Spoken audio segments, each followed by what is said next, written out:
হরে কৃষ্ণ। কালীয় নাগ এবং ভূষণ্ডী কাক তাদের জন্মবৃত্তান্তে আজকে আমরা তুলে ধরব। তারা কিভাবে এত সুন্দর ভক্ত হলেন এবং ভগবানের আপনজন হয়ে গেলেন। একসময় ববরসাদ মনান্তরে ভীর্গু বংশীয় সম্ভব একজন বিদুষীরা নামক ঋষি, তিনি বিন্ধ্যাচল পর্বতে গিয়ে তপস্যা করছিলেন। তো সেখানে তপস্যা যখন করছিলেন, সেখানে বর্মশিরা নামক আরেকজন ঋষি, তিনিও সেখানে পৌঁছান। তিনি যখন সেখানে যান, তখন বেদুশিরা এবং বর্মশিরার মধ্যে কথোপকথন হয়, বাঘ বিতণ্ডা হয়। বর্মশিরা বলেন যে না, তুমি এখানে তপস্যা করতে পারবে না। বেদুশিরা বলে যে না, তুমি এখানে তপস্যা করতে পারবে না। তিনি বলছেন যে না, তুমি এখানে তপস্যা করতে পারবে না, কারণ এই জায়গাটা তোমারও নয়, আমারও নয়, এটা হচ্ছে ভগবান বিষ্ণুর। তো অনেক কথোপকথন হয়ে যায়, এমন একটা পর্যায়ে যায় যে দুইজন একে অপরকে শাপান্ত প্রদান করেন। বর্মশিরা বেদুশিরাকে বলেন যে তোমার মানসিকতা এরকম হয়ে গেছে, তুমি একজন মুনি ঋষি হয়েও তোমার মধ্যে পুরো ভাব এসে গেছে, এত ঈর্ষাপণ, এত গর্বান্বিত হয়ে গেছো, যা তুমি সর্প হয়ে যাও। আর বেদুশিরা তখন বর্মশিরাকে সাবধান যে তুমি এতটা নিজহীন হয়ে গেছো যে কোথায় কি বলতে হয়, কি করতে হয়, তুমি সেটাও তোমার এই ধরনের হিতের জ্ঞান নেই। তুমি শুধু বকে যাচ্ছ। তো তুমি যেহেতু ক করেই যাচ্ছ, যাও তুমি কাক হয়ে যাও। তো পরবর্তীতে বেদুশিরা তিনি কালীয় নাগ হয়ে আসলেন এবং বর্মশিরা তিনি ভূষণ্ডী কাক হয়ে আসলেন। এই বেদুশিরা পরবর্তীতে আমরা দেখতে পাই সেই কদ্রু বেনতা রয়েছে।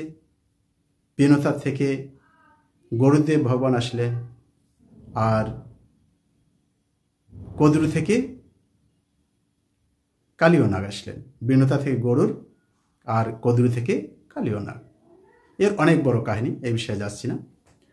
তো এই কালীয় নাগ পরবর্তীতে তারা রমণক দ্বীপে তারা বাস করতেন, কিন্তু সেখানে গরুদেব রোজ সেখানে যেতেন তাদেরকে আহার করার জন্য। তো সমস্ত সাপ সর্পকুল তারা মিলে একটা বৈঠক করলেন যে আমাদেরকে এইভাবে ধরে ধরে শেখাচ্ছে, আমরা এক কাজ করতে পারি।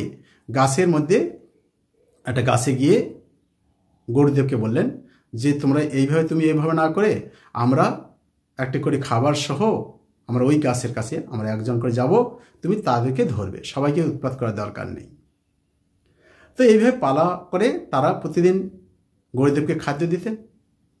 কিন্তু যখন কালীয় নাগের পালা আসলো, কালীয় নাগ এত হিংস্র ছিলেন।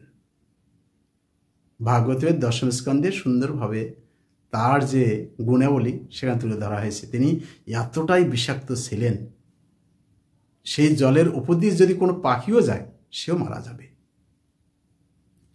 তা তিনি কি করলেন, গরুরের খাবার হয়ে না গিয়ে গরুরের খাবার যে নিয়ে গেছিলেন সেগুলোকে তিনি ভক্ষণ করলেন।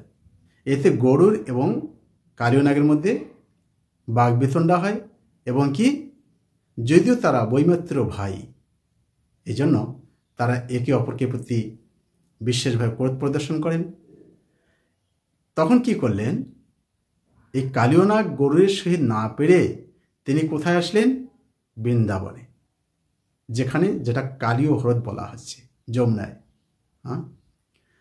তো সেখানে এসে কেন তিনি সেখানে এসেছিলেন তিনি জানতেন, অর্থাৎ সেখানে সৌভরিমণি তপস্যা করতেন। তো সেখানে গরুদেব যখন এসেছিলেন মাছ খেতেন, অর্থাৎ পাখির স্বভাব হচ্ছে মাছ, তারা অন্য এগুলো খাবে। তো তখন মাছগুলো তারা সৌভরিমণির কাছে গিয়ে কমপ্লেন করলেন যে এইভাবে এসে আমাদের গরুদেব আমাদেরকে উৎপাত করছে। তো তখন সৌভরিমণি কী করলেন, তাকে অভিশাপ দিলেন। এর পরবর্তী যখন গরুদেব এখানে আসবে, যদি খায়, গ্রহণ করে, তাহলে সে মারা যাবে। একদিকে হচ্ছে তার যেহেতু বৈষ্ণবের চরণে অপরাধ করলেন, এই জন্য তাকে পরবর্তীতে তাকে সংসার জীবনে প্রবেশ করতে হয়েছিল, সেই মান্দাতার সেই তাদের কন্যাদেরকে বিবাহ করতে হয়েছিল। তো যা হোক, তো এই জন্য কী করলেন, কালীয় নাগ সেই রমণক দ্বীপ ছেড়ে সেখানে এসে তারা আশ্রয় নিলেন। আর পরবর্তীতে যখন ব্রজবাসীরা বা ভগবানের গোপসখারা সেখানে গোচারণ করতেন। সেই গরু যখনই এতটা তার বিষের তীব্রতা ছিল, যখনই জলপান করতে যাচ্ছে সবাই মারা যাচ্ছে। এবং আকাশের উপর দিয়ে যদি কোনো পাখি মারা যায়, যদি উড়ে যায়, তারাও মারা যাবে। তো এই জন্য কী করলেন, এখান থেকে বাঁচার উপায় কী হবে, সবাই গিয়ে কৃষ্ণের কাছে কমপ্লেন করলেন।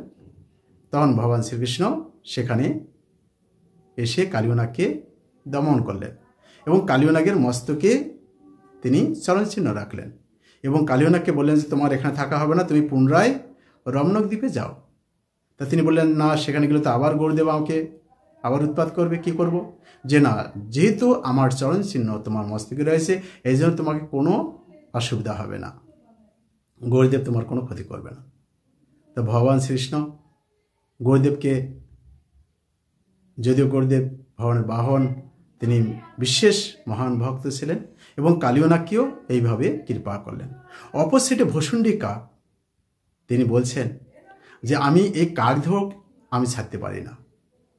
কাক হয়ে আমি যদি একটা পাখি কুলে এসেছি, তাহলে আমি এইভাবেই যদি ভগবানের কথা শ্রবণ কীর্তন করতে পারি, প্রচার করতে পারি, অসুবিধা কথা, এই দেহের, এই দেহ তো ভালো, এই জন্য অন্য দেহের তুলনায় এই কাক দেহটা অনেক ভালো। এই জন্য পরে তিনি রামচন্দ্র সীতামায়ের বিশেষ প্রিয় ভক্ত হয়ে যান। ভুসুণ্ডী কাক যখন তিনি পুরীতে জগন্নাথ মন্দির যখন ইন্দ্রদ্যুম্ন মহারাজ তৈরি করছিলেন, পরে তিনি ব্রহ্মাজির কাছে গিয়েছিলেন, অনেকদিন চলে গেছে, সেই গলমাধব পুনরায় সেই মন্দিরকে সংস্কার করছিলেন এবং সংস্কার করার পরে পরদিতে ইন্দ্রদেব যখন এসে তিনি মন্দিরকে তার দখলে আনতে চান, তখন গলমাধবের সহিত তার কথোপকথন হয়। তার প্রমাণস্বরূপ এই ভুসুণ্ডী কাক সেখানে প্রমাণ দিয়েছিলেন যে হ্যাঁ, এটি হচ্ছে ইন্দ্রদ্যুম্ন মহারাজ করছিলেন। তো এই ভুসুণ্ডী কাক একটি পাখি হয়েও তিনি সবসময় রাম কথা পরিবেশন করতেন, রাম কথা শ্রবণ কীর্তন করতেন, সবসময় রামে রমণ করতেন। এটি হচ্ছে মহান ভক্তের একটি লক্ষণ। সে যে কোনোভাবেই, যে কোনো জাতিতেই থাক না কেন, সে ভগবানের প্রিয় ভক্ত হতে পারে। তা আমরা জানতে পারলাম ভুসুণ্ডী কাক এবং কালীয়নাগের জীবন বৃত্তান্ত। তারা এই ধরনের ব্যক্তি হলেও তারা ভগবানের চরণে আশ্রয় নিয়েছিলেন এবং ভগবানের অত্যন্ত প্রিয় ভক্ত হয়েছিলেন। হরে কৃষ্ণ।